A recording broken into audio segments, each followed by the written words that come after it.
Nomura, what are you doing? Hey everyone, what is going on? Shark Tank here, back again with another big update to the story of Kingdom Hearts Union Cross. Like, wow, Nomura said this whole sequence of new story updates to the game was gonna be big and really quick to the point, and man, was he right. There is a lot to kind of break down and kind of discuss, and we can just begin at the beginning, okay? Okay, so in the beginning of the kind of story update for the game, it starts with Ephemer, Skull, Ventus, and Brain after the revelation that Ventus is not one of the 5 chosen dandelions, but in fact, he is a fake Strelitzia. The one that was supposed to be the real original 5th leader of the dandelions was killed off and was replaced with Ventus. Now, this kind of gets everyone kind of wondering and assuming, well, okay, if Ventus was not supposed to be the real one, and for some reason Ava went to Ventus saying, hey, I want you to be a leader, when really he wasn't supposed to be, does that mean that Ava could have been the one to kill Strelitzia? Was she Strelitzia's killer? But that's when Brain kind of comes in saying, well, no, I don't think that's the case. I mean, yeah, it could be heavily implied that it can be, but it doesn't really make a lot of sense, because if that was the case, then 9 times out of 10, she would have told the future replacement, the fake replacement, that hey, I killed Strelitzia and you're gonna be a replacement, but in the end, she never told Ventus. And obviously, you know, Ventus, well, we can tell here right now, he's a cool dude, you know, like he's very chill, he's very nice, he would never do something really messed up like that. So she never told him, so they're all kind of assuming now, okay, maybe it wasn't her, maybe it wasn't Ava. But at the same time, they're kind of wondering, well, if it wasn't Ava, then how would Ava came in to tell Ventus if maybe she never even told him? And that's when Ephemer kind of comes in saying, well, wait a minute, why are there even any more enemies happening right now? All the battles, all the fights should be over, right?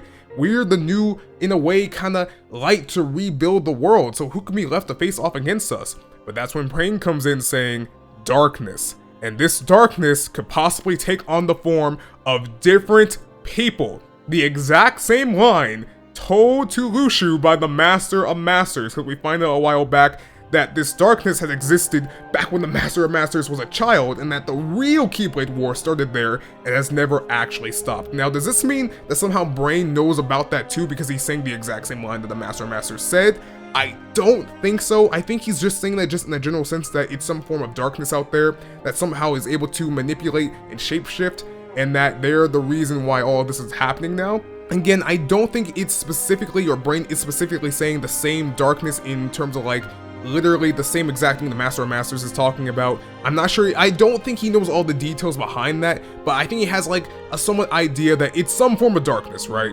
This then kicks off to the second best scene in the entire update of the story for Kingdom Hearts Union Cross. It then cuts back to Maleficent and Lauriam, aka Marluxia, talking to each other because Lauriam comes in, sees Maleficent, and they're like, yo, what are you doing here? And then pretty much it's like a minute or two of just straight, pure smack going back and forth between each other. It's not even like they're trying to like say like exactly directly to the point, hey, who are you? Get out. They're like, listen, you're not on the invitation list, you gotta get out. The Maleficent's like, no, I'm on the invitation list. I'm gonna stay here as long as I want to. And that's all it really is, really. It's just pure smack going back and forth between the two, and man, I don't even give a crap. I love it. I thought that was great. I thought that was hilarious. It's like, it pretty much is them just talking before a big fight is about to ensue, which it does, but you know what, dude? I don't care. There wasn't really too much of, like, information in this scene. You don't even see the darkness that Maleficent was talking to, but, dude, I don't give a crap. It was super, super funny. I love how Nomura can kind of, like, add in, like, little bits of, like, kind of like dialogue, good, funny dialogue between two characters. I feel like it's so good when he does that, and it's hilarious here. And also just seeing how Maleficent is meeting Marluxia, aka Lauriam, for the very first time. I feel like it's very cool. And then in the end of their kind of like smack dialogue, they end up in a big fight, and that's where the scene kind of ends. And technically this isn't a part of the same cutscene. This actually happens as the last part of the main story update, but considering where I'm going with everything with Ephemer, Skull, Blaine, and Ventus, I feel like I should bring this up now as the last part of the cutscene, and then kicks back to the end of their fight and what happens, where you see pretty much the whole room that they were in, where all the pods were at, you know, the Ark is completely destroyed, everything is destroyed, and Lauriam is completely beaten down, and Maleficent is missing. Now, did she get in the pod and escape? I have no idea, because you do see how the pod is pretty much completely broken. It's completely devastated, right? Now, maybe she could have taken another pod. I mean, from what I can see, not all of the pods are broken, so maybe she can still have a way to escape, unless she already did escape, but I don't know where that's going. But right now, yeah, with that, that's just crazy. And now guys, we now reach the final part of the whole new main update to the story, the big reveal, the big kicker, the very big oh my gosh moment. It then kicks back off to Ephemer, Skull, Brain, and Ventus talking to Ventus, trying to figure out the whole situation going on with him, and maybe how he met Ava to kind of like figure out more of the clues of what's going on here with Strelitzia. So they all ask Ventus, hey Ven, okay, where did you meet Ava? Where did she tell you you're gonna become a dandelion leader? Because for all of us, it was by the bell tower, right? So Ventus, he's trying to remember, right? But he's having a hard time remembering, but after a little bit, he kind of gets some memory of it. He then goes on to tell everyone that the first time he met Ava, and get ready for this, was in a dimly lit house. So you're already kind of looking at that, and you're kind of like, wait, dimly lit house? Like, the same one that's kind of familiar to another character that went in, but unfortunately never went out of? This then immediately cuts to a flashback showing in the past of how Ava first met Ventus and how she tells him how he's going to become a Union leader.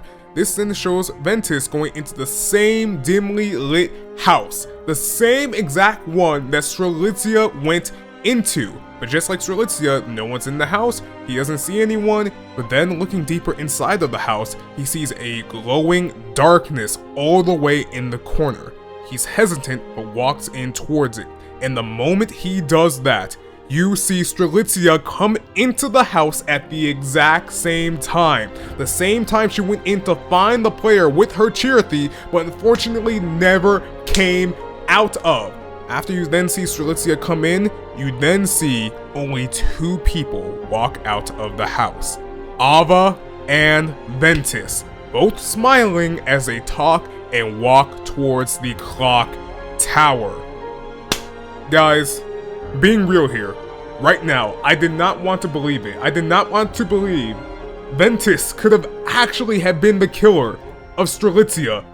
But after seeing this right now, I'm starting to kind of believe it, and you're kind of thinking to yourself, well, wait a minute, how could Ventus have been the one to kill her? Because like right now, even now, he's trying to recall the memory, but he can't seem to recall anything. All he recalls after the flashback is over, that he went in, then went out with Master Ava after not being able to find her in the kind of room that they were in.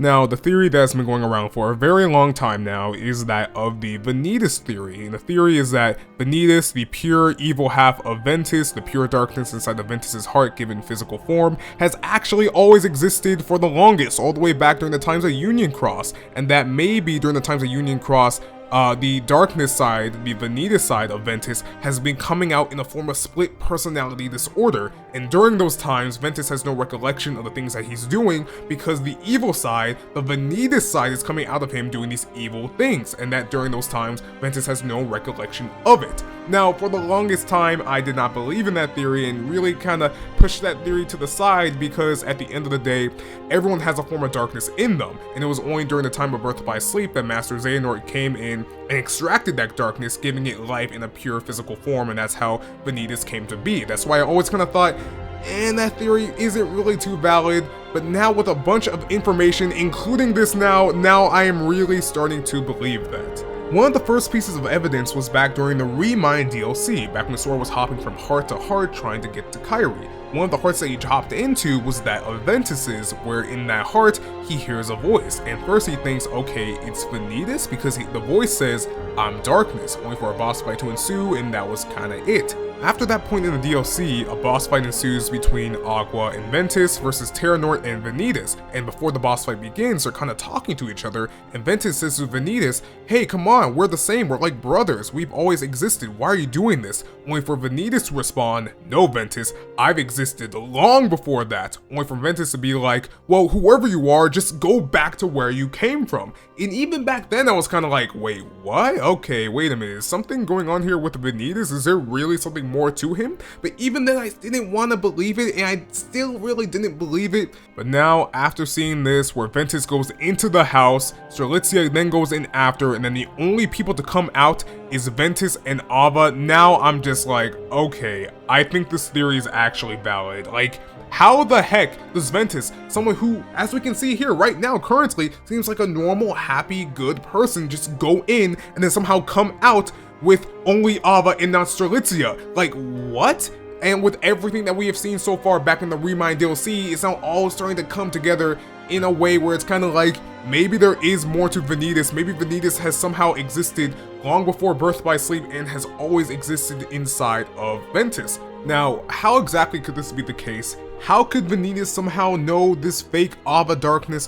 Why would Vanitas be inside of Ventus this whole time, masquerading as the original darkness that has always been a part of Ventus this whole time? Well, if this is truly Vanitas coming out of Ventus and doing all these things, and Ventus is having no memory of it, I do honestly believe, as of right now in the story at least, that Ventus, just like the fake Ava darkness, are the original darknesses that the Master of Masters was talking about, that happened all the way back when he was a child and were one of the original beings to cause the original first real Keyblade War.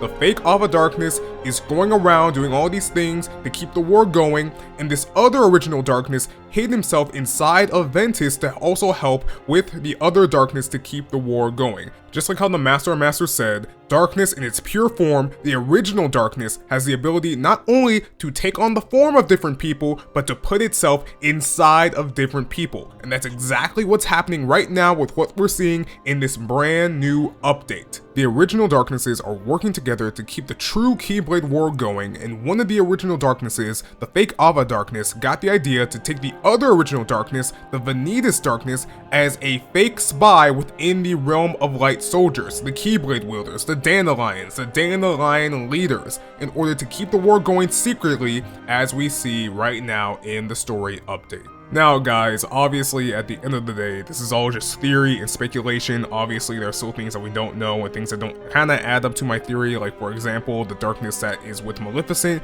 Does that darkness have a connection with the other darknesses, or maybe that darkness is the Ava darkness? We don't know. At the end of the day, I do feel like there are some parts in my theory that are going to play a part in the overall story of Union Cross, but until then, I guess we just have to wait and see. Guys, right now, the story that Nomura is making right now is really going all over the place. I cannot wait to see what happens next, but until then guys, this is Shark Tank. I hope you have a great, awesome, and amazing day, and I'll catch y'all later, okay, in the next one. Peace.